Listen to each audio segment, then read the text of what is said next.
اسلام آباد سے سینٹ کی جنرل نشست پر امپورٹڈ حکومتی امیدوار عبدالحفیظ شیخ کے مقابلے میں پی ڈی ایم کے مشترکہ امیدوار سابق وزیر اعظم یوسف رضا گیلانی کے آنے سے خفیہ رائے شماری کی صورت میں حکومتی امیدوار کی شکست کا خطرہ پیدا ہو گیا ہے، جس نے کپتان کی نیندیں اڑا دی ہیں اور اب وہ ہر صورت open ballot per cent election کروانے کے لیے ایڑی چوٹی کا زور لگا رہے ہیں۔ سیاسی تجزیہ کاروں کا کہنا ہے کہ 3 مارچ کو ہونے والے سینٹ الیکشن میں سب سے بڑا مارکہ اسلام آباد کی جنرل نشست پر ہوگا۔ اس الیکشن میں خفیہ رائے شماری کی صورت میں اپ سیٹ خارج از امکان نہیں ہے۔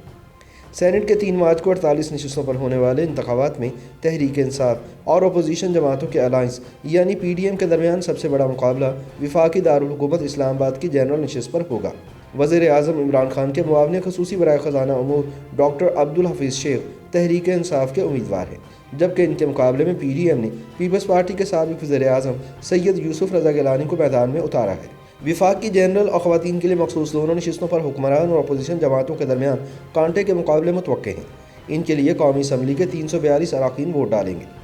سیاسی تجزیہ کاروں کا ماننا ہے کہ وفاقی دارالحکومت کی نشستوں کے انتخابی نتائج سے حکومت اور اپوزیشن کی سیاسی قوت ظاہر ہوگی۔ پی ڈی ایم کے اسلام آباد سے امیدوار سید یوسف رضا گیلانی کی کامیابی کے لیے پیپلز پارٹی اور نون لیگ کی قیادت کے علاوہ پی ڈی ایم کے سربراہ مولانا فضل الرحمان اور 3 سابق وزراء اعظم شاہد خاقان عباسی، راجہ پرویز اشرف اور یہاں سے امیدوار خود یعنی یوسف رضا گیلانی اراکین قومی اسمبلی سے رابطہ کر رہے ہیں۔ دوسری جانب وزیر اعظم عمران خان اپنے رفقا کار اور اتحادی جماعتوں یعنی مسلم لیگ کاف، M Q M, G D A, Jamhoori Watan party اور عوامی مسلم لیگ کے قائدین کی مشاورت سے حکمت عملی طے کر رہے ہیں۔ تجزیہ کاروں کا کہنا ہے کہ سینٹ کا الیکشن موجودہ طریقہ کار یعنی خفیہ رائے شماری سے ہونے کی صورت میں ہارس ٹریڈنگ اور اپ سیٹ خارج از امکان نہیں ہے۔ صرف 1 درجن ووٹوں کے ادھر ادھر ہونے سے پاسہ پلٹ سکتا ہے۔ سابق وزیر اعظم یوسف رضا گیلانی ایک انتہائی مضبوط امیدوار ہیں اور ان کے بڑے سیاسی خاندانوں اور کئی حکومتی اور اپوزیشن اراکین سے بھی ذاتی تعلقات ہیں۔ دوسری جانب ان کے مد مقابل حکومتی امیدوار ڈاکٹر عبدالحفیظ شیخ کے بھی پیپلز پارٹی کے بعض اراکین سے رابطے ہیں، تاہم سیاسی قد کاٹ کے حوالے سے عبدالحفیظ شیخ یوسف رضا گیلانی کے سامنے ایک بونے سے زیادہ حیثیت نہیں رکھتے۔ عبدالحفیظ شیخ کو تحریک انصاف اور اتحادی جماعتوں کے بعض منتخب اراکین کی جانب سے اس لیے بھی ناپسندیدگی کی نظر سے دیکھا جاتا ہے کیونکہ وہ تحریک انصاف کا چہرہ نہیں ہے بلکہ ایک امپورٹڈ امیدوار ہیں اور ماضی میں بھی کئی حکومتوں کا حصہ رہے ہیں۔ خیال ظاہر کیا جا رہا ہے کہ اگر اسلام آباد کی جنرل نشست پر کوئی بھی امیدوار 172 ووٹ لینے میں کامیاب ہو گیا تو وہ سیٹ جیت جائے گا۔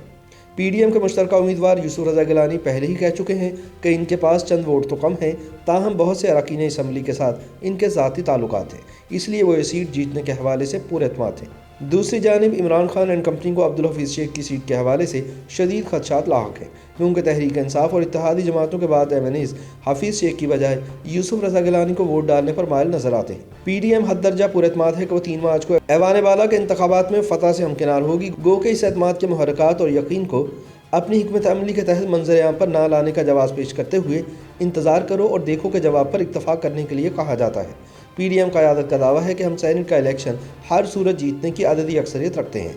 تاہم جب ان سے یہ استفسار کیا جاتا ہے کہ اگر ایسا ہے تو پھر اگست سن 2019 میں چیئرمین سینٹ صادق سنجرانی کے خلاف عدم اعتماد کی تحریک اپوزیشن کی عددی اکثریت کے باوجود کیوں ناکام ہوئی، تو جواب ملتا ہے کہ ہم اس مشق کے ذریعے فوجی ترجمان کے اس بیان جس میں وہ اعلانیہ طور پر ٹی وی پر آ کر کہتے ہیں کہ ان کا سیاست سے کوئی تعلق نہیں اور فوج کو سیاست میں نہ گھسیٹا جائے پر یقین اور اعتماد کرتے ہوئے دراصل انہیں آزما رہے ہیں اور سینٹ کے الیکشن میں حصہ لے رہے ہیں۔ پی ڈی ایم کے ذرائع کے مطابق اگر قومی اسمبلی میں تحریک عدم اعتماد پیش کرنے کا فیصلہ ہوا تو اس کے پس منظر میں بھی فوجی ترجمان کا دعویٰ اور یقین دہانی ہوگی۔ بصورت دیگر ہمارے پاس لانگ مارچ کا آپشن موجود ہے، لیکن ہم ترجمان کی جانب سے غیر جانبداری کی یقین دہانی کو ایک مرتبہ ضرور آزمائیں گے۔ ان حالات میں کپتان اینڈ کمپنی کی بھرپور کوشش ہے کہ یوسف رضا گیلانی کو جیتنے نہ دیا جائے، کیونکہ اگر ایسا ہو گیا تو پھر کپتان کے خلاف تحریک عدم اعتماد بھی آئے گی اور اپوزیشن کا موقف درست ثابت ہو جائے گا کہ سیاسی انجینئرنگ کے ذریعے ان کی سیاسی برتری کو کم کیا جاتا رہا ہے۔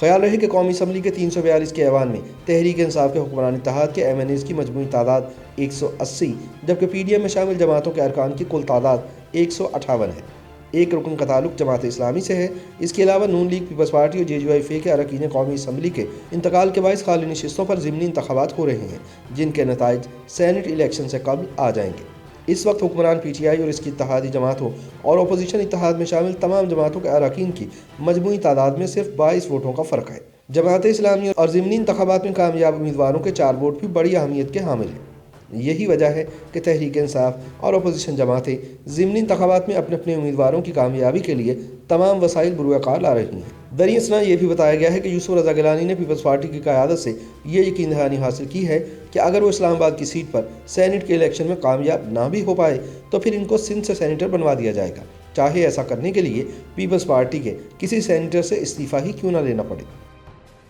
YouTube پر گوگلی نیوز دیکھنے کے لیے youtube.com کی سرچ بار میں googly news T V type کریں۔ گوگلی نیوز کے پیج پر سرخ رنگ کے سبسکرپشن والے بٹن پر کلک کرنا نہ بھولیے۔ YouTube پیج پر اپلوڈ ہونے والی ویڈیوز سے باخبر رہنے کے لیے بیل آئیکن پر کلک کیجیے۔ آپ کو ہر نئی ویڈیو کے بارے میں نوٹیفیکیشن موصول ہو جائے گا۔